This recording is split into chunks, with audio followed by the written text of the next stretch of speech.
Hi everyone, this is me Sania. Welcome to TZS assemble.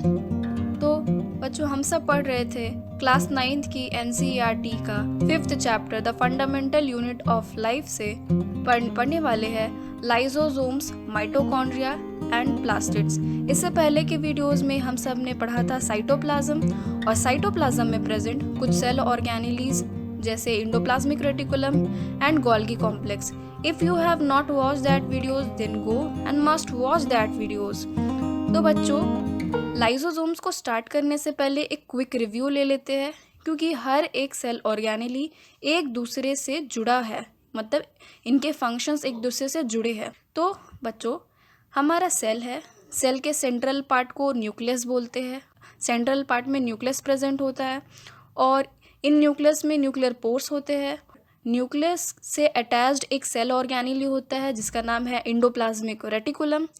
ये endoplasmic reticulum 2 types के होते हैं। पहला है रफ इंडोप्लाज्मिक रेटिकुलम RER, दूसरा स्मूथ इंडोप्लाज्मिक रेटिकुलम SER। बच्चों, रफ इंडोप्लाज्मिक रेटिकुलम और स्मूथ इंडोप्लाज्मिक रेटिकुलम का डिफरेंस क्या है? रफ इंडोप्लाज्मिक रेटिकुलम में राइबोसोम्स प्रेजेंट होते हैं और स्मूथ इंडोप्लाज्मिक रेटिकुलम में राइबोसोम्स एब्सेंट होते हैं। RER प्रोटीन सिंथेसाइज करती है और SER लिपिड सिंथेसाइज करती है, और ये दोनों लिपिड्स और प्रोटीन्स फिर कहाँ जाते हैं? ये गोल्गी कॉम्प्लेक्स में इंटर करते हैं। ये गोल्गी कॉम्प्लेक्स प्रोटीन्स और लिपिड्स के मॉलिक्यूल्स को सिंथेसाइज करती है, पैकेज करती है और भी अच्छे से मॉडिफाई करती है। तो गोल्गी कॉम्प्लेक्स का काम क्या था? Modification, packaging. उसके बाद फिर जो वेसिकल्स गोल्गी कॉम्प्लेक्स से निकल के आते हैं उस वेसिकल को बोला जाता है lysosome.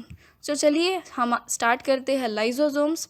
Structurally, lysosomes are membrane bound sacs filled with digestive enzymes. These enzymes are made up by RER। बच्चों, लाइसोसोम्स में डाइजेस्टिव एंजाइम्स भरे होते हैं। These enzymes are made by RER। Lysosomes क्या करते हैं? As a waste disposal system काम करते हैं, यानी ये सेल्स के वेस्ट मटेरियल करते हैं, सेल से बाहर करते हैं। These helps to keep the cells clean by digesting any foreign material as well as worn out cell organelles. Lysosomes foreign material यानी सेल के बाहर से आने वाले मटेरियल्स जैसे बैक्टीरिया या फिर फूड पार्टिकल है तो उसे डाइजेस्ट करते हैं, और अगर सेल के कुछ हिस्से कट गए हैं या फिर कुछ डैमेज हो गया है तो उसे भी डाइजेस्ट करते हैं। Foreign materials entering the cell such as bacteria, food as well as food cell organelles end up in the lysosomes which break complex substances into simpler substances। ये सेल ऑर्गेनेलीज मतलब फॉरेन मटेरियल्स को और food particles को क्या करते हैं? Complex substances को simple substance में कन्वर्ट कर देते हैं। Lysosomes are able to do this because they contain powerful digestive enzymes capable of breaking down all organic material. Lysosomes के पास पावरफुल डाइजेस्टिव एंजाइम्स होते हैं जो कि केपेबल होते हैं ऑर्गेनिक मटेरियल्स को तोड़ने में। एक और फंक्शन होता है लाइसोसोम्स का कि जब हमारा पूरा सेल डैमेज हो चुका होता है या सेल का मैकेनिज्म खराब हो जाता है तब ये लाइसोसोम्स सेल्स में फट जाते हैं। Therefore lysosomes are also known as suicidal bags. इसीलिए लाइसोसोम्स को सुसाइडल बैग्स भी कहा जाता है, क्योंकि ये फट जाते हैं और सेल्स को खत्म कर देते हैं। So note down this, which cell organelle is also known as suicidal bags. तो आपका आंसर होगा lysosomes. So our next cell organelle is mitochondria. Mitochondria are known as the power house of the cell. Mitochondria को cell का power house कहा जाता है। जैसे हम लोगों ने पढ़ा लाइसोसोम्स को सुसाइडल बैग्स कहा जाता है, वैसे ही माइटोकॉन्ड्रिया को power house of the cell कहा जाता है। क्यों? क्योंकि ये सेल्स में एनर्जी बनाती है। Mitochondria have 2 membranes covering. Let me show you the diagram. See, mitochondria में 2 कवरिंग्स होते हैं। एक हमारा होता है आउटर मेम्ब्रेन जो पोरस होता है, while the inner membrane is deeply folded।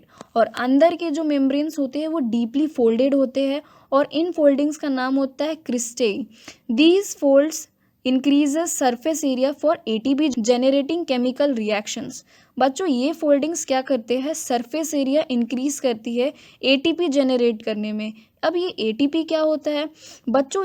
ये एटीपी एक सोर्स होता है एनर्जी का, ये जो एनर्जी बनाती है माइटोकॉन्ड्रिया में। The energy required for various chemical activities needed for life is released by mitochondria in the form of ATP. तो हमारे डे टू डे लाइफ होता है, एनर्जी रिक्वायरमेंट होता है, इसे पूरा करती है माइटोकॉन्ड्रिया। माइटोकॉन्ड्रिया क्या करती है? एटीपी प्रोडक्शन करती है, और ये एटीपी किसका सोर्स होता है? एनर्जी का सोर्स होता है, रिलीज माइटोकॉन्ड्रिया। तो ये किस फॉर्म में रिलीज होते हैं? एटीपी के फॉर्म में। The full form of ATP is adenosine triphosphate molecules. ATP is known as the energy currency of the cell. ATP को सेल की एनर्जी करेंसी कहा जाता है। The body uses energy stored in ATP for making new chemical compounds and for mechanical work. ATP क्या करती है?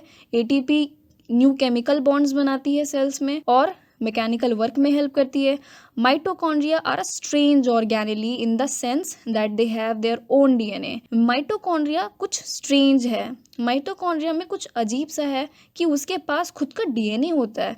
As हमारे nucleus में डीएनए होते हैं, उसी तरह माइटोकॉन्ड्रिया में भी खुद का डीएनए होता है, और इनके पास राइबोसोम्स भी प्रेजेंट होती है। राइबोसोम्स हम लोगों ने पढ़ा था प्रोटीन सिंथेसाइज करती है। Therefore mitochondria are able to make some of their own protein. तो माइटोकॉन्ड्रिया खुद का कुछ प्रोटीन बना देती है। बच्चों, माइटोकॉन्ड्रिया के नंबर सेल्स में वेरी करते हैं on the basis of their physiological activity. जैसे कि हमारा मसल सेल्स है, मसल सेल्स को क्या एनर्जी ज़्यादा लगती है, तो मसल सेल्स में माइटोकॉन्ड्रिया के नंबर 1 से ज़्यादा होती है। तो ये फिजियोलॉजिकल एक्टिविटी के हिसाब से भी इनके नंबर वेरी करते हैं सेल्स में। So this is all about mitochondria. So our next cell organelle is plastid. Plastids are present only in plant cells. ये जो सेल ऑर्गेनेली है ये सिर्फ प्लांट सेल्स में पाए जाते हैं। एनिमल सेल्स में प्लास्टिड्स एब्सेंट होते हैं। बच्चों, प्लास्टिड्स वो सेल ऑर्गेनेलीज होते हैं जो प्लांट्स को कलर देते हैं। आपके मन में ये क्वेश्चन ज़रूर आता होगा कि लीव्स में ग्रीन कलर कैसे आया, या फिर फ्रूट्स के कलर वो कैसे आता है? वो आता है प्लास्टिड्स से। बच्चों, प्लास्टिड्स 2 टाइप्स के होते हैं। एक होता है हमारा क्रोमोप्लास्ट, कलर्ड प्लास्टिड, यानी ये क्रोमोप्लास्ट कलर्ड प्लास्टिड देता है, यानी रेड, ऑरेंज, येलो, तो ग्रीन, तो ये कलर्ड प्लास्टिड होते हैं। और दूसरा होता है जो नॉन कलरिंग प्लास्टिड्स होते हैं, यानी ल्यूकोप्लास्ट, वाइट और colourless plastids. Chromoplast containing the pigment chlorophyll are known as chloroplast. बच्चों, क्रोमोप्लास्ट क्या कंटेन करता है? एक पिगमेंट कंटेन करता है जिसे क्लोरोफिल कहते हैं। बच्चों, आपको पता होगा क्लोरोफिल क्या होता है? ऐसा ग्रीन पिगमेंट जो फोटोसिंथेसिस में हेल्प करता है। तो यही क्लोरोफिल क्रोमोप्लास्ट में प्रेजेंट होते हैं, इसीलिए हम इसे क्लोरोप्लास्ट भी कह सकते हैं। Chloroplasts are important for photosynthesis in plants. Chloroplast also contains various yellow or orange pigment in addition to chlorophyll. ये chloroplast orange colour, yellow colour contain करते हैं जो फ्रूट्स को कलर देते हैं। नेक्स्ट हमारा leucoplast are primarily organelle in which material such as starch, oils and proteins granules are stored. तो leucoplast colourless होते हैं जो कि कहाँ किन किन मटेरियल्स में स्टोर्ड होते हैं? स्टार्च में, ऑयल्स में, प्रोटीन ग्रैन्यूल्स में स्टोर्ड होते हैं। The internal organisation of the chloroplast consist of numerous membrane layer embedded in a material called as stroma. तो बच्चों, जो क्लोरोप्लास्ट होता है उसका जो स्ट्रक्चर होता है वो कहाँ एम्बेडेड होता है, कहाँ पे ल्यूकोप्लास्ट का पिगमेंट होता है? वो होता है स्ट्रोमा में।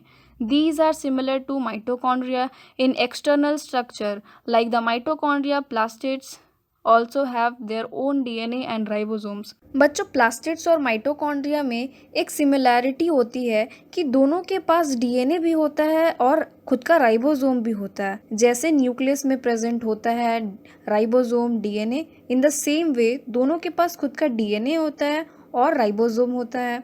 सो बच्चों, हम लोग नेक्स्ट वीडियो में पढ़ेंगे और भी सेल ऑर्गेनेलीज जैसे वैक्यूल्स, उसके बाद सेल डिवीजन, उसके बाद फिर शॉर्ट पॉइंट्स और फिर चैप्टर खत्म हो जाएगा। सो आज के लिए इतना ही। Bye bye, take care.